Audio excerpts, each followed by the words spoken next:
예레미야 2장 13절만 읽겠습니다.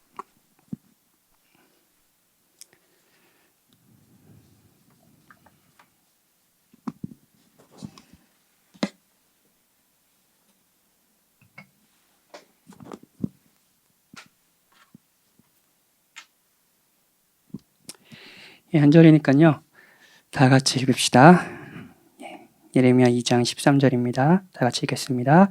내 백성이 두 가지 악을 행하였나니 곧 그들이 생수의 근원되는 나를 버린 것과 스스로 웅덩이를 판 것인데 그것은 그 물을 가두지 못할 터질 웅덩이들이니라. 내 백성이 두 가지 악을 행하였나니 곧 그들이 생수의 근원되는 나를 버린 것과 스스로 웅덩이를 판 것인데 그것은 그 물을 가두지 못할 터진 웅덩이들이니라. 아멘. 지난주에 이야기해 드렸듯이 고린도서를 잠시 쉬고요. 새로운 시리즈를 시작하기 전에 오늘은 단편 설교를 하려고 합니다. 새로운 시리즈는 아마도 지금 계속 공부하고 연구하고 있는데요. 사탄의 거짓말이라는 시리즈가 될 것 같아요. 그래서 일명 이 시대에서 우리가 복음이라고 생각하는 것, 진리라고 생각하면서 여기는 것들이 그런 사탄의 거짓말과 유혹들이 있다라는 것, 그것이 왜 우리를 행복하게 하는 것이 아니라 불행하게 하며 그렇다면 우리가 붙들어야 될 진리, 복음은 무엇인지에 대한 이야기들을 차례차례 하는 시리즈가 될 것 같습니다. 여러분과 좋은 시간이 되게 연말에 이 주제로 좋은 시간을 보내기 원하고요. 여러분들도 우리 설교자들을 위해서 기도해 주셨으면 좋겠습니다.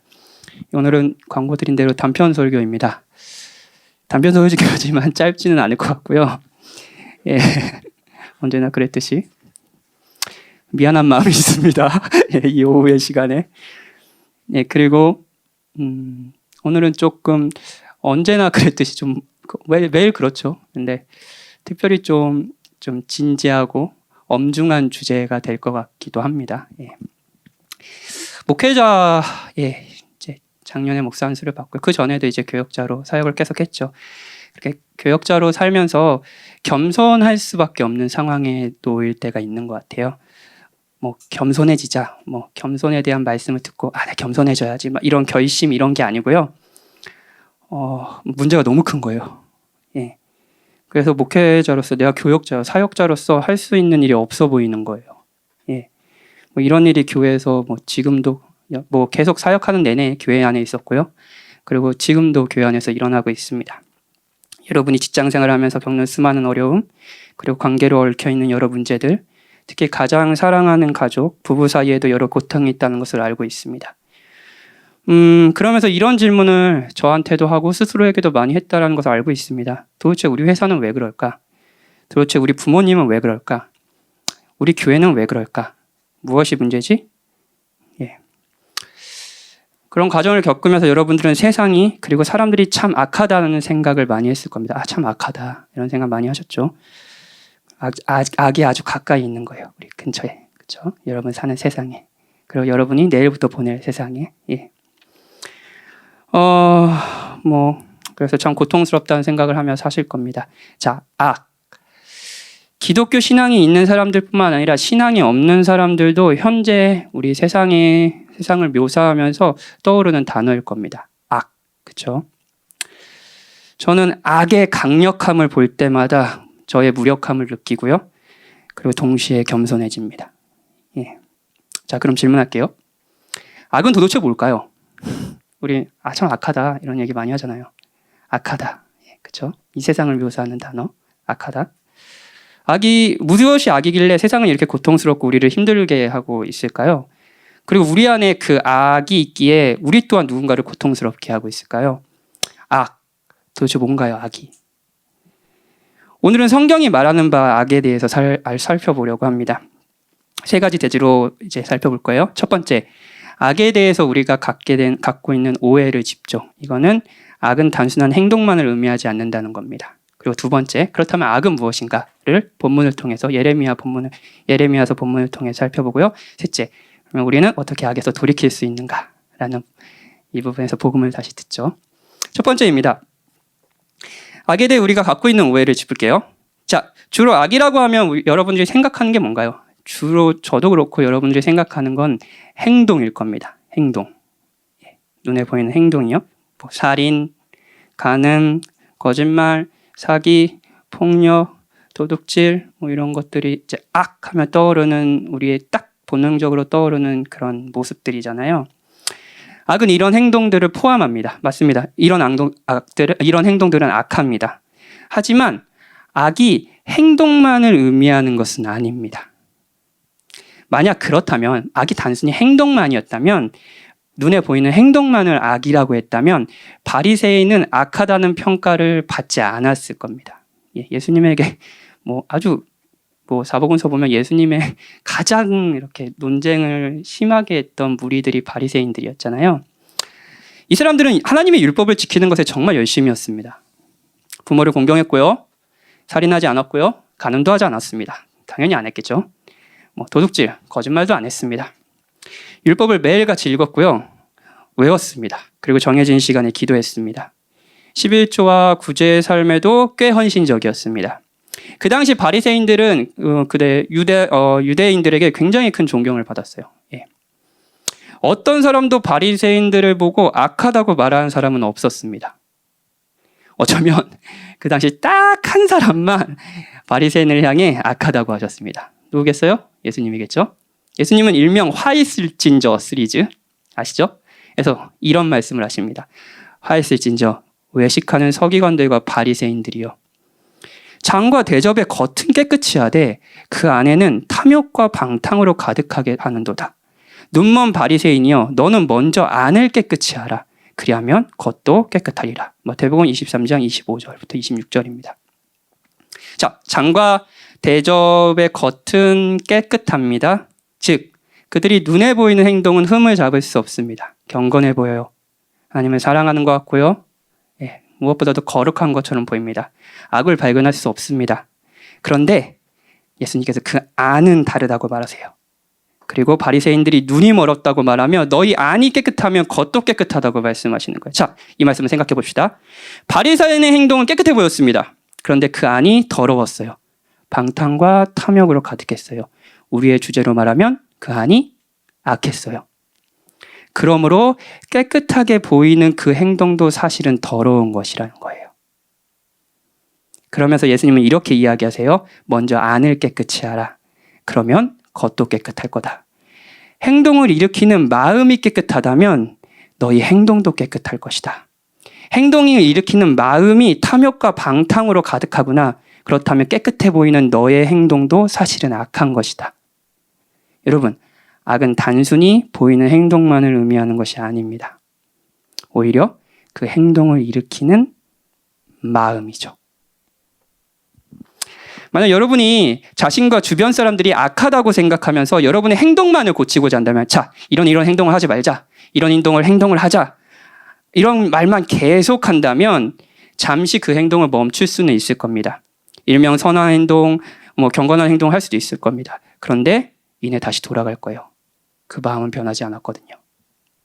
아주 성공적으로 그 행동을 멈출 수 있는 분도 계실 겁니다. 그러나 그 마음이 일으키는 다른 행동을 하게 될 겁니다. 같은 마음에서요. 이것이 바리새인들이 빠진 함정이었습니다. 얼마 전에 이제 요즘에 굉장히 목사님의 그 상상 설교 시리즈와 이제 관련해서 목사님도 이제 성도들과 대화를 많이 나누지만 저도 이제 성도들과 대화를 많이 나누는 것 같아요. 특히 분노, 음욕도 마찬가지지만 분노라는 시리즈를 하면서 여러 사람들이 비슷한 이야기를 했습니다. 굉장히 그러니까 이 분노라는 게 사람을 향한 교만함, 그 사람을 낮게 보는 태도. 그래서 단순히 분노한 것뿐만 아니라 냉소적으로 반응하는 것 안에도 그런 교만이 담겨 있다. 이런 얘기를 하셨잖아요. 그래서 다들 이렇게 막 결심한 것 같아요. 자, 이제 분노하지 말아야겠다. 온유한 마음을 품어야겠다. 좋습니다. 그런데 월요일 출근과 함께 부장님을 보는 순간 날아가는 거예요. 자, 단순히 악을 분노를 표출하는 행동으로만 생각한다면 우리는 악을 미워할 수도 대항할 수도 없습니다. 기침을 막 해요. 콜록콜록 해요. 근데 기침이란 현상이 보이죠? 그렇죠? 기침한다면 그래서 이 현상을 멈추려고 기침을 멈추는 약을 먹었습니다. 그런데 이번에 코가 주르륵 나는 거예요. 왜 그럴까요? 기침을 하는 것이 문제의 핵심이 아니기 때문입니다. 그렇죠? 그래서 기침을 멈춰도 다른 현상이 일어나는 거예요. 기침을 일으키는 원인이 있습니다. 감기 바이러스가 우리 몸에 있는 거죠. 그 바이러스를 없애기 전까지는 기침을 멈춰도 다른 문제가 계속 일어날 겁니다. 마찬가지입니다. 여러분이 악을 단순히 행동만이라고 의미한다고 해서 그래서 악하다고 생각하는 행동을 하지 않는 것 좋습니다. 아주 좋아요. 예. 오늘도 뭐 복수에 대한 주제를 들었죠. 좋습니다. 그리고 주변 사람들에게 하지 않게 만드는 것도 좋습니다. 그런데 단순히 이것만이라면 그 행동을 멈추는 것이라면 여러분 문제는 해결되지 않을 겁니다. 계속 악의 고통이 있을 겁니다. 다른 방식으로요. 좋아 보이는 행동 안에 악이 있을 거예요. 왜냐하면 악은 단순히 행동만을 의미하는 것이 아니기 때문입니다. 그 행동을 일으키는 마음이기 때문이에요. 조금 더 이야기할까요?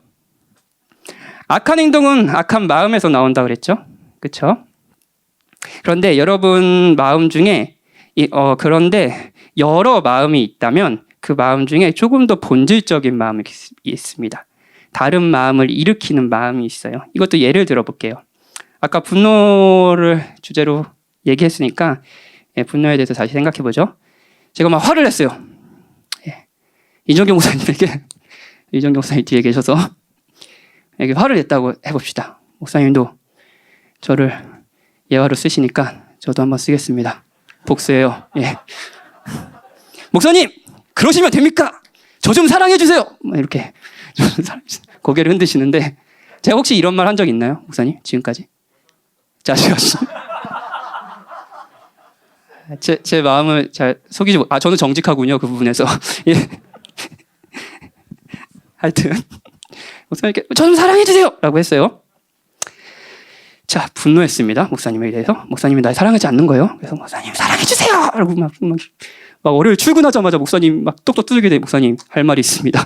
막 이렇게 한 거예요. 자, 분노한 거예요. 이 분노를 일으키는 마음이 뭐죠? 그냥 살짝 살펴볼게요. 사랑을 받고 싶은 마음이겠죠? 그렇죠? 그런데 이거보다 더 본질적인 마음이 있습니다. 사랑을 받고 싶은 마음을 일으키는 마음이 있어요. 더 본질적인 거예요. 더 궁극적인 거예요. 목사님을 그저 나에게 사랑을 주어서 만족을 줄 대상으로 보는 거예요. 계속 우리 상상 설교 들으면서 계속 듣고 있죠. 상대를 동등한 대상, 상대를 높이고 존중하는 마음은 없습니다. 목사님이 사랑해 주시면 감사한 거고 사랑해 주지 않으시면 당연한 거죠. 사랑해 주면 너무 내가 받지 못할 것들을 받아서 기쁜 거죠. 그렇죠? 그런데 그렇게 생각하지 않는 거예요. 그저 목사님은 나를 만족할 만큼 사랑해 줄 그런 대상으로만 보는 거예요. 상대를 나에게 무엇을 마땅히 채워줄 도구로 보는 거예요. 이 분노에는 교만이 숨어 있다고 이야기했죠. 분노에는 사랑받고 싶은 마음이 나오기도 있습니다. 그런데 사랑받고 싶은 마음을 일으키는 더 본질적인 마음이 있어요. 뭐냐고요? 교만이에요. 자, 여러분 악은 단순한 행동이 아닙니다. 행동을 일으키는 마음입니다. 그리고 그 마음 중에서도 더 본질적인 마음이 있습니다. 그렇죠? 여기까지 잘 따라오셨죠? 우리는 그걸 알기 전까지 감기에 걸렸지만 바이러스는 치료하지 않고 기침이라는 현상만 치료하고 말 겁니다. 그렇죠? 행동만 고치려고 한다면요. 그리고 감기는 낫지 않겠죠. 그리고 우리 안에 여전히 남아있겠죠. 그렇죠? 그렇다면 가장 본질적인 마음으로서의 악은 무엇일까요? 오늘 본문을 통해 한번 살펴보죠. 이스라엘은 하나님을 향한 죄를 멈추지 않았습니다. 이스라엘은 악했습니다. 실제로 그들은 하나님께서 금지하신 온갖 악한 행동을 했습니다. 바벨론이라는 하나님의 심판이 이제 예레미야 선지자는 바벨론이라는 하나님의 심판을 마지막 때에 진짜 이렇게 예언하는 선지자거든요. 그래가지고 이스라엘 백성들이 망하는 모습을 진짜 지켜보는 그런 선지자예요. 그래서 눈물의 선지자라고 하죠. 근데 이제 그런 하나님의 심판이 있기도 전에 이미 그들은 지옥에 있었습니다. 권력자들은 자신의 탐욕을 백성들의 것을 빼앗으며 채우려고 했어요. 부자들은 더 부자가 됐고요. 가난한 자들은 더 가난해졌습니다. 이스라엘 땅에 가난한 자들의 울부짖음이 가득했습니다. 하나님이 주신 땅이에요. 종교 지도자들은 하나님의 뜻을 가르치기보단 백성들의 입맛에 맞는 가르침을 줬습니다. 그리고 백성들은 종교 지도자들의 가르침을 따라 자신의 죄를 합리화했죠. 온갖 폭력이 난무했고요. 성윤리는 무너졌습니다. 여러분, 이런 세상이라면 바벨론에 의한 심판이 아니더라도 이미 고통스러운 나라 아닌가요? 자, 어디서든 악을 발견할 수 있는 나라에 대해 하나님께서 예레미야라는 선지자를 택하셔서 자신의 메시지를 전해주십니다.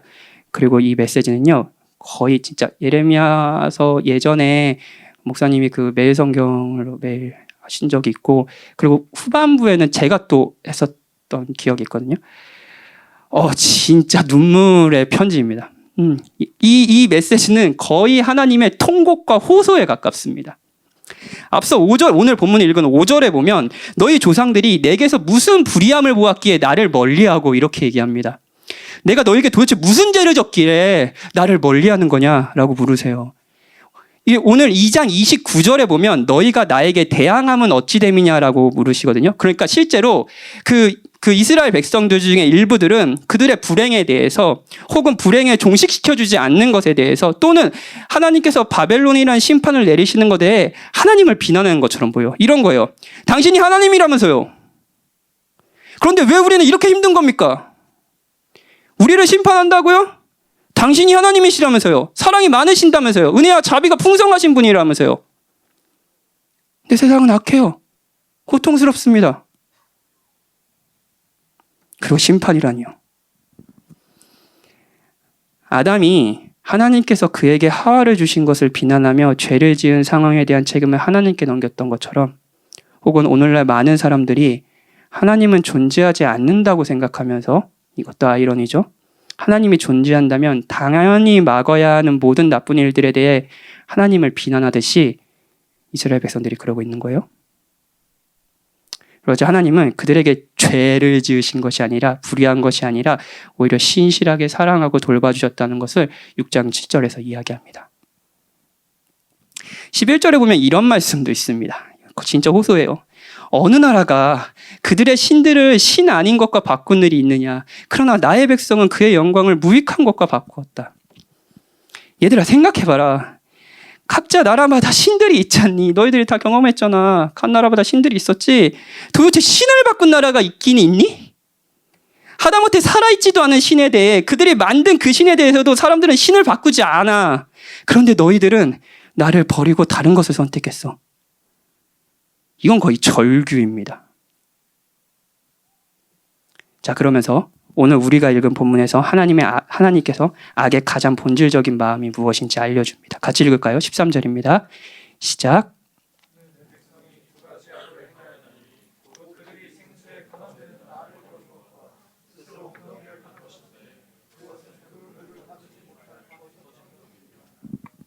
두 가지 악을 행했다고 합니다. 그리고 이 두 가지 악은 항상 함께 가죠.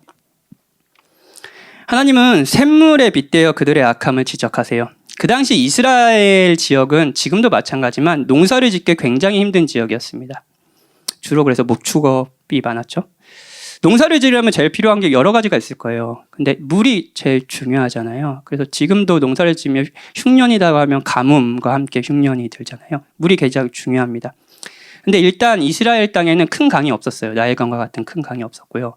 그리고 그 지역의 땅이 물이 이렇게 내리면은 그 땅이 뭐 질퍽하거나 이렇게 좀 단단해가지고 물을 이렇게 가둘 수 있는 그런 게 아니라 그냥 물이 지하수까지 확 스며드는 땅이었습니다.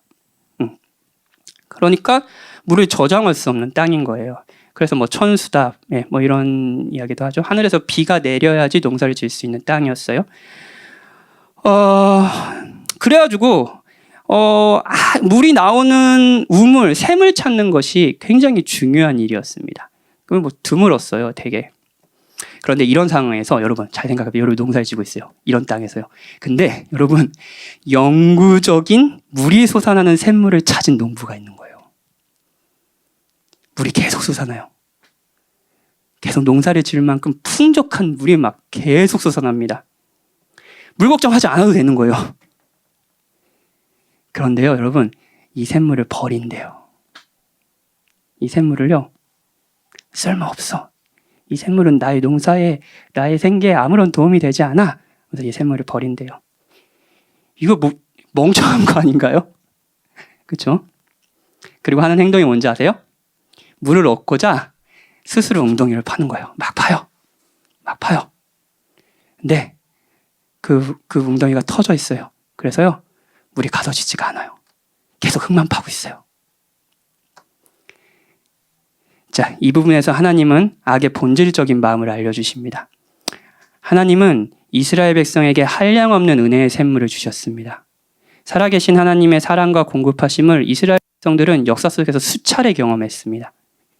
그런데 그 하나님을 버리는 거예요. 그리고 하나님 주실 수 있는 만족 혹은 기쁨을 다른 것에서 찾는 거예요. 하나님은 이 부분에서 이렇게 얘기하시는 것 같습니다. 나에게는 너희를 위한 생수가 있다. 너희 영혼에 필요한 것이 나에게 있다. 너의 영혼을 만족시키는 것을 나는 안다. 왜냐하면 내가 너희들을 내 영혼을 만들었기 때문이다. 나는 내가 무엇이 필요한지 정말 안다. 그건 바로 나다.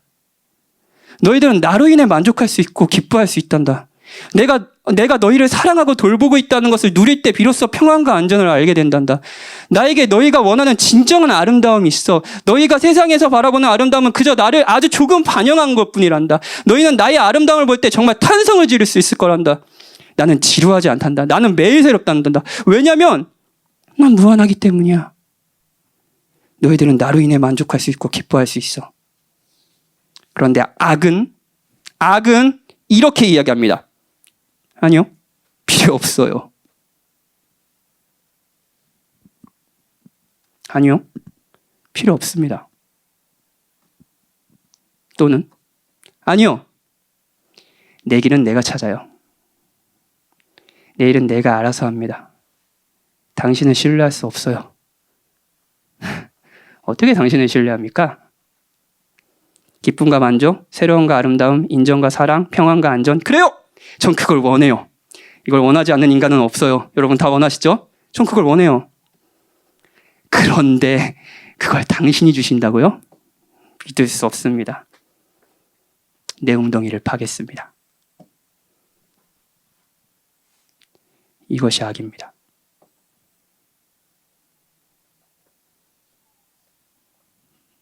악의 본질은 하나님을 버리고 하나님을 다른 것에서 찾는 겁니다.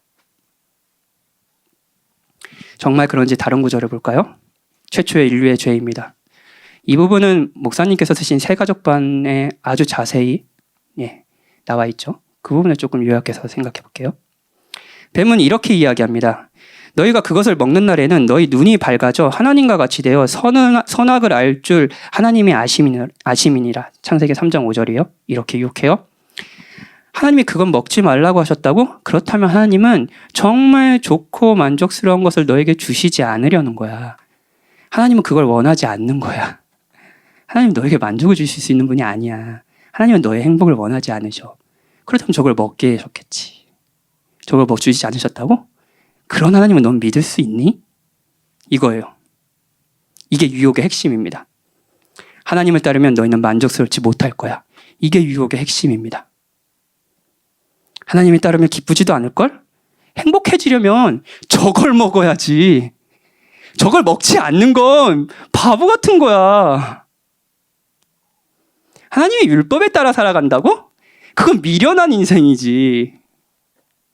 야, 하나님의 율법에 잘 순종하면 그게 행복할 것 같아? 아니야. 만족하고 기쁘고 너의 삶이 안전하려면은 율법대로 살면 안 돼. 이게 유혹의 핵심이에요. 하와의 반응은 뭐죠? 여자가 그 나무를 본즉 먹음직도 하고 보관직도 하고 지혜롭게 할 만큼 탐스럽기도 한 나무인지라. 여자가 그 열매를 따먹고 자기와 함께 있는 남편에게도 주매 그도 먹은지라. 그것은 먹음직해 보였습니다. 정말 맛있게 생겼어. 저걸 먹으면 너무 만족스러울 것 같아. 보는 것만 해도 즐거운데 먹으면 어떻게 될까? 그런데 왜 내게 저걸 안 주신 거지? 보암직했습니다. 정말 아름다워. 저렇게 탐스러울 수가 있어? 저걸 보는 것도 좋은데 먹으면 얼마나 좋을까? 왜 하나님은 내게 저걸 주시지 않으셨지? 지혜롭게 할 만큼 탐스러워 보였습니다. 저걸 먹는 것이 지혜야. 저걸 먹는 것이. 그냥 하나님은 저걸 먹지 않는 것이 선이라고 하셨지만 저걸 먹는 것이 나에게 지혜로운 거야.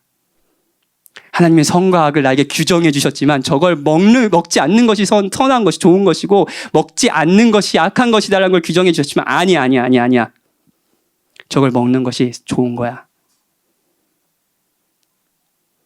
하나님은 내가 행복하기도 원하지 않으셔. 그러니 내가 저걸 먹지 말라고 하셨지, 내게. 여러분, 아담과 하와는 주위만 둘러보면 하나님이 정말로 그들을 만족해 하시길 원하시고 행복을 원하신다는 것을 알 수 있는 수만 가지 증거들이 있었습니다. 그냥 눈만 돌리면요, 창조세계가 있었어요. 아름다운 창조세계요. 그들은 임의대로 모든 것을 먹을 수 있었습니다. 그 하나님의 창조세계를 누릴 수도 있었습니다. 그런데 부족한 것이 딱 하나 있었어요. 그 나무요. 그 나무예요. 그리고 아담과 하와는 이렇게 생각했습니다. 하나님은 내게 주시지 않아? 이렇게 좋고 만족스러운 것을 내게 주시지 않아. 아담과 하와가 열매를 먹기도 전에 이미 악이 시작됐습니다. 왜냐하면 악의 본질은 하나님보다 그 열매를 더 갈망하는 것, 이거니까요. 둘은요, 모든 생명과 기쁨을 공급하시는 하나님이 아니라 그 나무가 그들에게 줄 수 있는 것을 더 선호했습니다. 하나님보다 저것을 더 원해. 이것이 악입니다. 이것이 악입니다. 이것이 악이에요. 로마서 2장.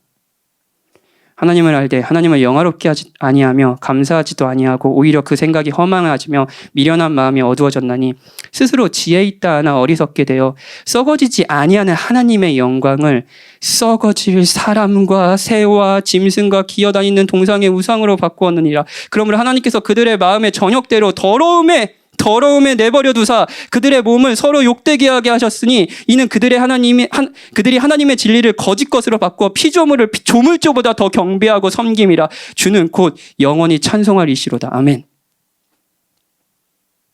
악은 바꾸는 겁니다.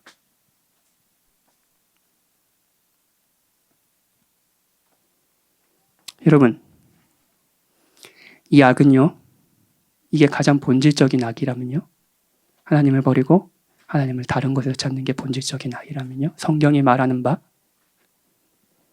이 악은 여러분이 생각하는 우리 모두를 고통스럽게 하는 행동들에 담겨 있습니다. 이 악이 회사에서 겪는 온갖 불의함의 원천이고요, 인간의 존엄함을 무시하고 그저 사용하려는 온갖 문화의 원천이고요, 폭력, 살인, 사기, 거짓말, 여러분들이 사랑하는 이들로부터 받은 배신과 무시, 한 사람을 사랑한다고 하면서 사실은 사랑한다 하면서 위에서 그 사랑을 강제하면서 사랑하는 사람에 대한 지배력을 갖는 것, 힘을 사용하기도 하고요, 상대를 정죄하기도 하고요, 때로는요 상대에 대해 자신의 불쌍함을 호소하기도 합니다. 그래서 계속 상대의 지배력을 높여가고 있어요. 그러면서 사랑한다는 거예요. 맞습니다. 여기에 악이 있습니다. 근데 여기에만 악이 있는 것은 아닙니다, 여러분. 자, 그런데 여러분, 가족을 헌신적으로 사랑하는 가장에게도 악은 숨어 있을 수 있습니다. 저에게도요. 하나님이 주실 수 있는 만족과 기쁨, 안정과 인정을 가족에게 둔다면 그것이 악입니다. 그리고 이런 악은 우리 모두를 행복하게 해주지 못할 거예요. 우리가 원하는 가족의 모습이 아닐 때 큰 절망을 경험하게 될 겁니다. 누구도 상대가 원하는 만큼의 사랑을 줄 수 있는 가족은 없기 때문이죠. 그리고 우리가 가족을 우상 숭배하고 있을 때, 하나님보다 더 사랑하고 하나님께 구할 수 있는 것을 가족에게 구하고 있을 때, 결국 가족들은 이 사람이 나를 사랑하는 것이 아니라 나로 인해 만들고 싶은, 갖고 싶은 행복한 가정을 사랑하는 것이구나, 나를 이용하는 것이구나 라는 생각을 하게 될 겁니다. 저는 왜 이걸 할까요? 여러분의 아픔을 통해 배운 겁니다.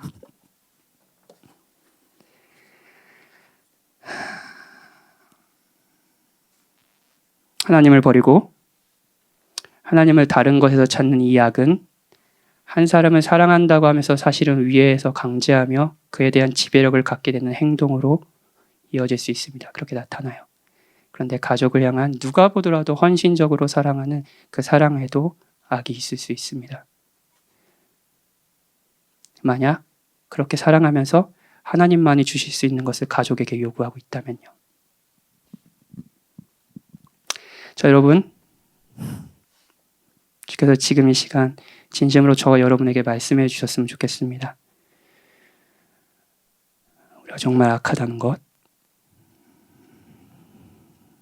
모두가 인정하는 우리의 악한 행동뿐 아니라 선한 행동에도 우리는 하나님을 버리고 다른 것에서 하나님을 찾는 그 마음이 있다는 것을 알려주셨으면 좋겠습니다. 여러분, 이번 주 어떤 생각을 하고 사셨나요? 무엇을 정말 원하셨습니까? 무엇에 가슴이 뛰고 행복하다는 생각이 들었습니까? 무엇을 잃어 슬프셨고 무엇을 얻어 기뻤습니까? 이번 한 주도 물이 나오지 않는 땅을 흙을 계속 파고 계시는 건 아닙니까? 내 악이 너를 징계하겠고 내 반역이 너를 책망할 것이라. 그런즉 내 하나님 여호와를 버림과 내 속에 나를 경외함이 없는 것이 악이요 고통인 줄 알라. 주 만군의 여호와의 말씀이니라. 예레미야 2장 19절입니다. 이렇게 악한 우리가 어떻게 돌이킬 수 있을까요? 우리를 위해 그리스도께서 하신 일을 듣죠.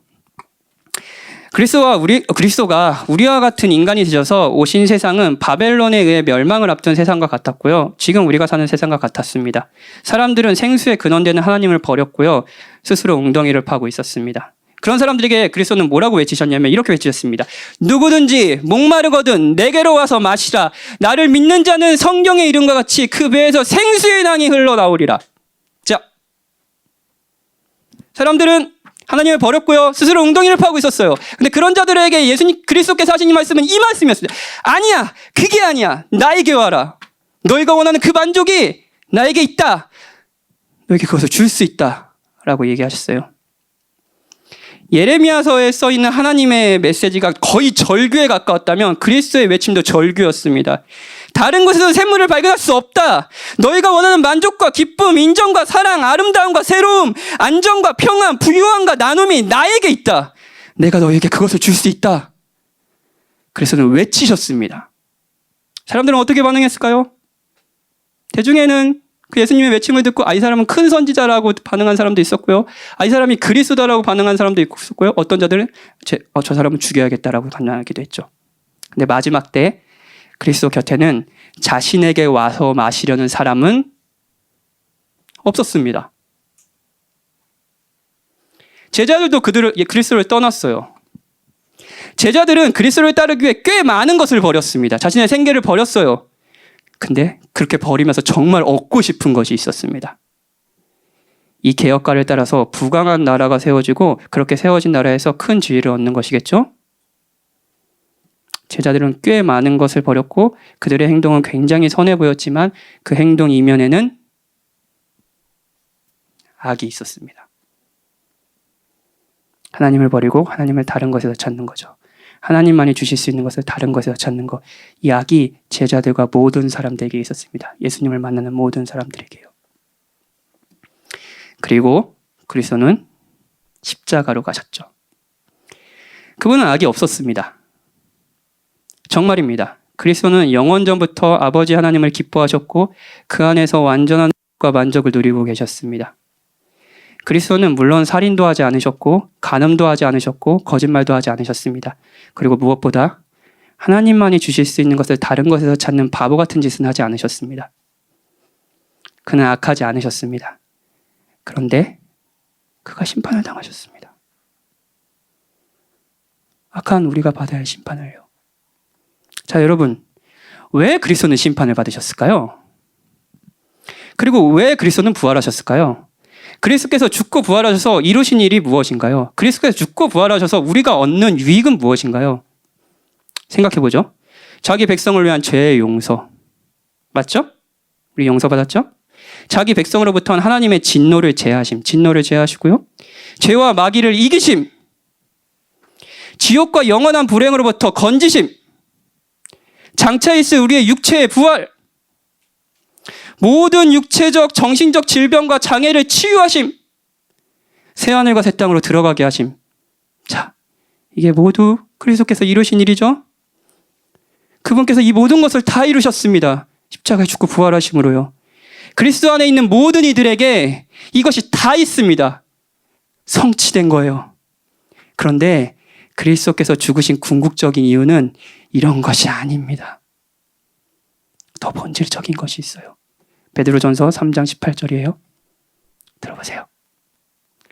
그리스도께서 단번에 죄를 위하여 죽으사 의인으로서 불의한 자를 대신하셨으니 이는 우리를 하나님 앞으로 인도하려 하심이라.